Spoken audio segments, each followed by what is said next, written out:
ஏற்புடையதா இருந்தா சொல்லுங்க. நாங்க இந்த போராட்டங்களை செய்யறத என்னது கொடுமையா இருக்கு. 1.5 லட்சம் மாடு இருந்த இடத்துல 5000 மாடா குறுக்கிட்டீங்க. எல்லாம் அடிமாடா கறிக்கு ஓடிடுச்சு.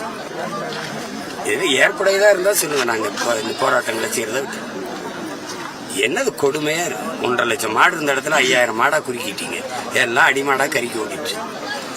கால்நடைக்குன்னு ஒரு துறை வச்சிருக்கு. அது இதை பத்தி கவலைப்பட்டிருக்க.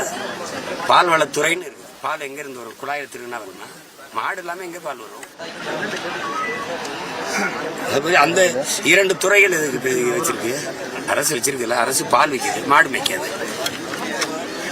மாடு மேய்க்காது எப்படி இருக்கு? கால்நடை துறை வச்சிருக்கு. அந்த கால்நடை பற்றி கவலையே விடாது. அதுக்கு ஒரு அமைச்சர், அதுக்கு ஒரு தண்டை சம்பளம் கர்மாந்திரம். வேற ஏதாவது சொல்லு, கேளுங்க. மேய்க்க விடலைன்னா நான் மறுபடியும் வந்து மேய்ப்பான். அவங்க ஆல்ரெடி மேய்க்க விடாம தான் வச்சிருக்காங்க. புதுசா ஒன்றும் தடை இல்லை. ஒரு கென்னடி இங்க சண்டை போட்டு ரொம்ப நாளா போராடிட்டு இருக்காப்புல ஒரு அமைப்பை வச்சு.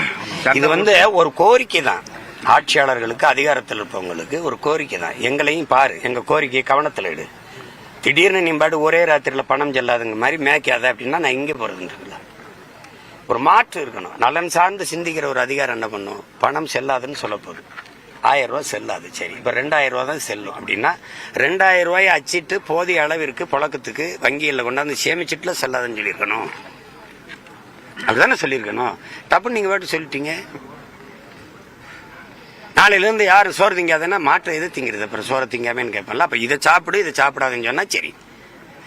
மாட்டுக்கறி சாப்பிடாத அப்படின்னா சாப்பிடல. முதல்ல நீ என் உணவை உறுதி செய். அப்புறம் நான் எதை சாப்பிடுறதுன்னு முடிவு செய். அப்ப எனக்கு மேய்ச்சல் இடம் இதுன்னு சொல்லு, அது உறுதி செய். அப்புறமா நீ இந்த சட்டத்தை முடிவு செய். அதை விட்டு நீ மாட்டு மேய்க்காத அப்படின்னா எங்க போய் மேய்க்கிறது? எங்க போய் மேய்க்கிறது? பீஃப் எக்ஸ்போர்ட் ஹே இந்துஸ்தான் இஸ் நம்பர் 1 ஹேன்ற இந்த பீஃப் இவன் தானே. பாலில் பெரிய பொருளாதாரம் இருக்கு. அதுலேயே நம்ம பொருளாதாரத்தில் தற்சார்பு அடையலாம்னு டைரி டேல பால் நாளில் பிரதமர் ஐயா பேசுறாங்க. அப்புறம் அது எங்க இருந்து வரும்? இயற்கை வேளாண்மைன்னு எல்லாம் பேசிறியே. ஆர்கானிக் ஃபுட் அப்படிங்கலாம் சொல்றியே. ஆடு மாட்டு கழிவு இல்லாம இயற்கை உரம் ஏது? இந்த மூளை சிந்திக்காத அதையெல்லாம் கொடுமை.